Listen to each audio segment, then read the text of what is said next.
Hi ಎಲ್ರಿಗೂ ನಮಸ್ಕಾರ. Welcome back to my YouTube channel. ನಾನು ಜೀವಿತಾ. ಇವತ್ತಿನ ಬ್ಲಾಗಲ್ಲಿ Mysuru to Mantralaya travel blog ಬಗ್ಗೆ ತಿಳಿಸ್ಕೊಡ್ತೀನಿ. ಟ್ರಾವೆಲ್ ಎಕ್ಸ್ಪೆನ್ಸಿವ್ ರೂಮ್ ಬುಕ್ಕಿಂಗ್ ಬಗ್ಗೆ ಡೀಟೇಲ್ಡಾಗಿ ಹೇಳ್ತೀನಿ. ವಿಡಿಯೋನ ಸ್ಕಿಪ್ ಮಾಡದೆ ಕೊನೆವರೆಗೂ ನೋಡಿ. ಮೈಸೂರಿಂದ ಮಂತ್ರಾಲಯಗೆ ನಾವು ಟ್ರಾವೆಲ್ ಮಾಡಿದ್ದು ಟ್ರೈನಲ್ಲಿ. ಮೈಸೂರು ಜಂಕ್ಷನಿಂದ ಮಧ್ಯಾಹ್ನ 1:25ಕ್ಕೆ ಬಸವ ಎಕ್ಸ್ಪ್ರೆಸ್ ಟ್ರೈನ್ ಇದೆ. ಮೈಸೂರು ಟು ಮಂತ್ರಾಲಯಗೆ 374 ಕಿಲೋಮೀಟರ್ ಇದೆ. Almost 10.5 hour journey. Long journey ಆಗಿರೋದ್ರಿಂದ ರಿಸರ್ವೇಷನ್ ಸೀಟ್ನ ನಾವು 10 ಡೇಸ್ ಮುಂಚೆನೆ ಬುಕ್ ಮಾಡ್ಕೋಬೇಕಾಗುತ್ತೆ. ರಿಸರ್ವೇಷನ್ ಸೀಟ್ಗೆ ಅರೌಂಡ್ 350 ಕಾಸ್ಟ್ ಆಗ್ಬೋದಷ್ಟೇ. ಟ್ರೈನಲ್ಲಿ ನೈಟ್ 12ಗೆ ನಾವು ಮಂತ್ರಾಲಯ ರೈಲ್ವೆ ಸ್ಟೇಷನ್ ರೀಚ್ ಆದ್ವಿ. ಮಂತ್ರಾಲಯ ರೈಲ್ವೆ ಸ್ಟೇಷನ್ನಿಂದ ಮಂತ್ರಾಲಯಗೆ 15 ಕಿಲೋಮೀಟರ್ಸ್ ಡಿಸ್ಟೆನ್ಸ್ ಇದೆ. ಆಟೋ, ಕಾರ್, ವ್ಯಾನ್ ಎಲ್ಲ ಥರ ವೆಹಿಕಲ್ ಫೆಸಿಲಿಟೀಸ್ ಕೂಡ ಇರುತ್ತೆ. ಆಟೋದಲ್ಲಿ ಒಬ್ಬರಿಗೆ 50 ರೂಪೀಸ್ ಕಾಸ್ಟ್ ಮಾಡ್ತಾರೆ. ಮಂತ್ರಾಲಯದಲ್ಲಿ ರೂಮ್ ಬುಕ್ ಮಾಡಬೇಕು ಅಂದರೆ ಒಂದು 15-20 ಡೇಸ್ ಮುಂಚೆನೇ ನಾವು ಆನ್ಲೈನಲ್ಲಿ ರೂಮ್ ಬುಕ್ ಮಾಡ್ಕೋಬೇಕಾಗುತ್ತೆ. ಆನ್ಲೈನಲ್ಲಿ ರೂಮ್ ಬುಕ್ ಮಾಡೋಕ್ಕಾಗಿಲ್ಲ ಅಂದರೆ ನೋ ನೀಡ್ ಟು ವರಿ. ಇಲ್ಲಿ ಬಂದರೆ ಒಂದು ಅರ್ಧ ಗಂಟೆ ವೆಯ್ಟ್ ಮಾಡಿದ್ರೆ ರೂಮ್ಗಳು ಸಿಗುತ್ತೆ. ಮಾರ್ನಿಂಗ್ 9ಗೆಲ್ಲ ರೆಡಿಯಾಗಿ ರಾಯರ ದರ್ಶನಕ್ಕಂತ ನಾವು ಹೊರಟ್ವಿ. ಮಂತ್ರಾಲಯಗೆ ತುಂಬ ವರ್ಷದಿಂದ ಹೋಗಬೇಕು ಅಂತ ಪ್ಲಾನ್ ಹಾಕ್ತಿದ್ವಿ, ಆದರೆ ಆಗ್ತಾನೆ ಇರಲಿಲ್ಲ. ಆ್ಯಂಡ್ ಫೈನಲಿ ಇವತ್ತು ರಾಯರ ದರ್ಶನಕ್ಕೆ ಬಂದಿದ್ದೀವಿ. ರಾಯರ ದರ್ಶನ ಪಡೆಯೋಕ್ಕೂ ಮುಂಚೆ ನಾವು ಮಂಚಾಲಮ್ಮ ಸನ್ನಿಧಿಗೆ ಬಂದು ದರ್ಶನ ಪಡ್ಕೊಂಡು ನಂತರ ರಾಯರ ದರ್ಶನಕ್ಕಂತ ಹೊರಟ್ವಿ. ಪೂಜ್ಯಾಯ ರಾಘವೇಂದ್ರಾಯ ಸತ್ಯಧರ್ಮರತಾಯ ಚ ಭಜತಾಂ ಕಲ್ಪವೃಕ್ಷಾಯ ನಮತಾಂ ಕಾಮಧೇನವೇ ಅಂತ ಹೇಳ್ತಾ ರಾಯರ ದರ್ಶನ ಪಡ್ಕೊಂಡ್ವಿ. ನಾವು ಹೋಗಿದ್ದ ದಿನ ಅಷ್ಟೊಂದೇನು ರಶ್ ಇರಲಿಲ್ಲ. 10 ಮಿನಿಟ್ಸಲ್ಲೆಲ್ಲ ದರ್ಶನ ಮುಗಿಸ್ಕೊಂಡ್ವಿ. ರಾಯರ ದರ್ಶನ ಅಂತೂ ತುಂಬಾನೇ ಚೆನ್ನಾಗಾಯಿತು. ದರ್ಶನ ಮುಗಿಸ್ಕೊಂಡು ಮಂತ್ರಾಕ್ಷತೆಯನ್ನು ತಗೊಂಡ್ವಿ. ಮಠದಲ್ಲಿ ತುಂಬಾನೇ ಒಳ್ಳೆ ಪಾಸಿಟಿವ್ ವೈಬ್ಸ್ ಫೀಲ್ ಆಗ್ತಿತ್ತು. ಸ್ವಲ್ಪ ಹೊತ್ತು ಅಲ್ಲೇ ಕೂರೋಣ ಅಂತ ಹೇಳಿ ಕೂತ್ಕೊಂಡು ನಂತರ ನಾವು ತುಂಗಭದ್ರಾ ರಿವರ್ ಕಡೆ ಹೋದ್ವಿ. ನದಿಲಿ ಅಷ್ಟೊಂದೇನು ನೀರಿರಲಿಲ್ಲ, ಆದ್ರೂ ಸ್ವಲ್ಪ ಹೊತ್ತು ಅಲ್ಲೇ ಆಟಾಡ್ಕೊಂಡು ಕಾಲ ಕಳೆದ್ವಿ. ಮಳೆ ಟೈಮಲ್ಲಿ ನದಿ ತುಂಬಿ ನೀರು ಹರಿತಿರುತ್ತಂತೆ. ಈಗ ಮಳೆ ಇಲ್ವಲ್ಲ, ಅದಕ್ಕೆ ಸ್ವಲ್ಪ ಒಣಗಿದೆ. ಸ್ವಲ್ಪ ಅಲ್ಲೋ ಇಲ್ಲೋ ನೀರು ಕಾಣ್ಬೋದಷ್ಟೆ.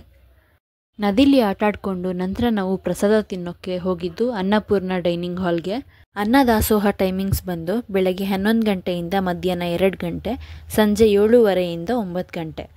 ಡೈನಿಂಗ್ ಹಾಲ್ ನೋಡ್ಬೋದು ನೀವು. ಸುಮಾರು 1000 ಜನ ಒಟ್ಟಿಗೆ ಕೂತು ತಿನ್ಬೋದು, ಅಷ್ಟು ಸ್ಪೇಸ್ ಇದೆ. ಸಾಲಾಗಿ ನಿಂತು ಪ್ರಸಾದವನ್ನು ಸ್ವೀಕರಿಸಬೇಕು. ಅವತ್ತಿನ ದಿನ ನಮಗೆ ಅನ್ನ, ಸಾಂಬಾರ್, ಮೊಸರನ್ನ ಮತ್ತು ಪಾಯಸವನ್ನು ಪ್ರಸಾದವಾಗಿ ಕೊಟ್ಟಿದ್ರು. ತುಂಬ ಅಂದರೆ ತುಂಬಾ ಚೆನ್ನಾಗಿತ್ತು ಟೇಸ್ಟ್ ಅಂತೂ. ಎಷ್ಟು ಬೇಕೋ ಅಷ್ಟು ಹಾಕ್ಸ್ಕೊಂಡು ತಿನ್ಬೋದು. ನೀವು ಕೂಡ ನೆಕ್ಸ್ಟ್ ಮಂತ್ರಾಲಯಕ್ಕೆ ಹೋದಾಗ ಮಿಸ್ ಮಾಡದೆ ಪ್ರಸಾದ ತಿನ್ನಿ. ಪ್ರಸಾದವನ್ನು ತಿನ್ಕೊಂಡು ನಾವು ವಾಪಸ್ ಮಠದ ಹತ್ರ ಬಂದ್ವಿ. ಮಠದಿಂದ ಎಷ್ಟು ಚೆನ್ನಾಗಿ ವ್ಯೂ ಇದೆ ನೋಡಿ.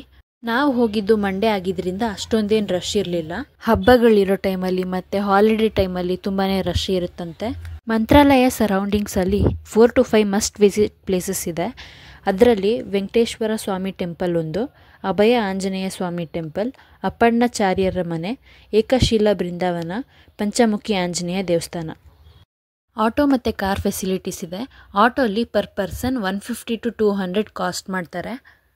ಮಂತ್ರಾಲಯ ಸರೌಂಡಿಂಗ್ಸಲ್ಲಿ ಇಷ್ಟು ಪ್ಲೇಸಸ್ಗಳಿವೆ. ಬೇಕಿದ್ದರೆ ನೀವು ಕೂಡ ಹೋಗ್ಬೋದು. ನಾವು ಸಂಜೆ ಮತ್ತೆ ಫ್ರೆಶ್ ಅಪ್ ಆಗಿ ಮಂತ್ರಾಲಯ ಮಠದ ಹತ್ರ ಬಂದ್ವಿ. ಮಾರ್ನಿಂಗಿಂತ ಈವ್ನಿಂಗ್ ಲೈಟ್ಸ್ಗಳಿಂದ ಮಠ ತುಂಬ ಅಂದರೆ ತುಂಬಾ ಚೆನ್ನಾಗಿ ಕಾಣಿಸ್ತಿತ್ತು. ನಂತರ ನಾವು ಮತ್ತೆ ದರ್ಶನ ಪಡ್ಕೊಂಡ್ವಿ. ಅದು ಒಂದು 10 to 15 ಮಿನಿಟ್ಸಲ್ಲಿ ಆಯಿತು. ಸಂಜೆನೂ ಕೂಡ ತುಂಬಾ ಒಳ್ಳೆ ದರ್ಶನ ಆಯಿತು. ದರ್ಶನ ಮುಗಿಸ್ಕೊಂಡು ನಾವು ರಥೋತ್ಸವ ನೋಡೋಕ್ಕಂತ ಬಂದ್ವಿ. ರಾಯರ ವಿಗ್ರಹನ ಮೊದಲು ಅಂಬಾರಿ ಮೇಲಿಟ್ಟು ಪೂಜೆ ಮಾಡಿ ಒಂದು ಮೆರವಣಿಗೆ ಹೋಗಿದ್ದು ಬರ್ತಾರೆ. ಅಂಬಾರಿ ಮೇಲೆ ಮೆರವಣಿಗೆ ಆಗಿದ ಮೇಲೆ ಅದನ್ನ ನಂತರ ಮರದ ತೇರಿನಲ್ಲಿ ಇಟ್ಟು ಪೂಜೆ ಮಾಡಿ ಅದು ಕೂಡ ಒಂದು ರೌಂಡ್ ಮೆರವಣಿಗೆಗೆ ಹೋಗಿದ್ದು ಬರುತ್ತೆ. ಪ್ರತಿದಿನ ಸಂಜೆ ಇದೇ ರೀತಿ ರಥೋತ್ಸವ ನಡೆಯುತ್ತಂತೆ. ರಥೋತ್ಸವ ನೋಡೋದಕ್ಕೆ ತುಂಬಾ ಜನ ಬಂದಿದ್ರು. ರಥೋತ್ಸವ ನೋಡೋಕ್ಕೆ ತುಂಬಾ ಚೆನ್ನಾಗಿತ್ತು. ಗುಡ್ ವೈಬ್ಸ್ ಫೀಲ್ ಆಗ್ತಿತ್ತು. ಇದೇ ರೀತಿ ಮರದ ತೇರಿನಲ್ಲಿ ಒಂದು ರೌಂಡ್ ಮೆರವಣಿಗೆ ಹೋಗಿದ್ದು ಬಂದಮೇಲೆ ಮರದ ತೇರಿನಲ್ಲಿರೋ ವಿಗ್ರಹನ ಬೆಳ್ಳಿ ತೇರಿಗೆ ಹಾಕ್ತಾರೆ. ವಿಗ್ರಹದ ಅಲಂಕಾರ ಅಂತೂ ತುಂಬಾ ಚೆನ್ನಾಗಿ ಮಾಡಿದ್ರು. ಅಷ್ಟು ಚೆನ್ನಾಗಿ ಕಾಣಿಸ್ತಿತ್ತು ವಿಗ್ರಹ. ನಾವು ಕೂಡ ರಥೋತ್ಸವ ನೋಡಬೇಕು ಅಂತಲೇ ಈವ್ನಿಂಗ್ ತನಕ ಇದ್ದು ರಥೋತ್ಸವ ನೋಡ್ತಿದ್ವಿ. ನಂತರ ವಿಗ್ರಹನ ಬೆಳ್ಳಿ ತೇರಿನಲ್ಲಿಟ್ಟು ಪೂಜೆ ಮಾಡಿ ಅದು ಕೂಡ ಒಂದು ರೌಂಡ್ ಮೆರವಣಿಗೆಗೆ ಹೋಗಿದ್ದು ಬಂತು. ಮೆರವಣಿಗೆ ನೋಡೋದಕ್ಕೆ 2 ಕಣ್ಣು ಸಾಲದು ಅಂತಲೇ ಹೇಳ್ಬೋದು, ಯಾಕಂದರೆ ಅಷ್ಟು ಚೆನ್ನಾಗಿತ್ತು ಮೆರವಣಿಗೆ. ನೀವು ಕೂಡ ಯಾವತ್ತಾದರೂ ಮಂತ್ರಾಲಯಕ್ಕೆ ಬಂದರೆ ಬೆಳಿಗ್ಗೆ ದರ್ಶನ ಪಡ್ಕೊಂಡು ಹಾಗೆ 4 to 5 ಪ್ಲೇಸಸ್ ವಿಸಿಟ್ ಮಾಡಿಕೊಂಡು ಈವ್ನಿಂಗ್ ಈ ರೀತಿ ರಥೋತ್ಸವ ನೋಡಿಕೊಂಡು ಮಿಸ್ ಮಾಡದೆ ನೋಡ್ಕೊಂಡು ಹೋಗಿ. ಬೆಳ್ಳಿ ತೇರಿನಲ್ಲಿ ಮೆರವಣಿಗೆ ಆಗಿದ ನಂತರ ವಿಗ್ರಹನ ಆರತಿ ತೆಗೆದು ಚಿನ್ನದ ತೇರಿನಲ್ಲಿ ವಿಗ್ರಹನ ಇಡ್ತಾರೆ.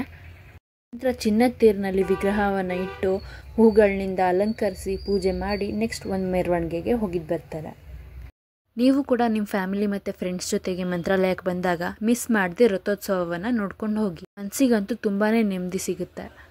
ರಥೋತ್ಸವನೆಲ್ಲ ನೋಡಿಕೊಂಡು ನಾವು ಕೂಡ ಅಲ್ಲಿಂದ ಮೈಸೂರಿಗೆ ಹೊರಟ್ವಿ. ನನಗಂತೂ ಅವತ್ತಿನ ದಿನ ಅನ್ಫರ್ಗೆಟಬಲ್ ಮತ್ತು ಮೆಮೊರೇಬಲ್ ಡೇ ಅಂತಲೇ ಹೇಳ್ಬೋದು. ತುಂಬಾ ಒಳ್ಳೆ ದರ್ಶನ ಆಯಿತು. ರಾಯರ ಆಶೀರ್ವಾದ ಪಡ್ಕೊಂಡ್ವಿ ಮತ್ತು ಗೋಮಾತೆಗಳ ಆಶೀರ್ವಾದನೂ ಪಡ್ಕೊಂಡ್ವಿ. ನೈಟ್ 12:15ಗೆ ಮಂತ್ರಾಲಯ ರೈಲ್ವೆ ಸ್ಟೇಷನ್ನಿಂದ ಬಸವ ಎಕ್ಸ್ಪ್ರೆಸ್ ಟ್ರೈನ್ ಇತ್ತು. ನೆಕ್ಸ್ಟ್ ಡೇ ಮಧ್ಯಾಹ್ನ 12 ಗಂಟೆಗೆ ಮೈಸೂರು ಬಂದು ತಲುಪಿದ್ವಿ. ಇದಾಗಿತ್ತು Mysuru to Mantralaya travel blog. ಈ ವಿಡಿಯೋ ನಿಮಗೆ ಇನ್ಫಾರ್ಮೇಟಿವ್ ಆಗಿದ್ದಲ್ಲಿ ಅಥವಾ ಇಷ್ಟ ಆಗಿದ್ದಲ್ಲಿ ಲೈಕ್, ಶೇರ್, ಕಮೆಂಟ್ ಮಾಡಿ. ನನ್ನ ಚಾನೆಲ್ನ ಸಬ್ಸ್ಕ್ರೈಬ್ ಮಾಡೋದು ಮರಿಬೇಡಿ. Thank you for watching.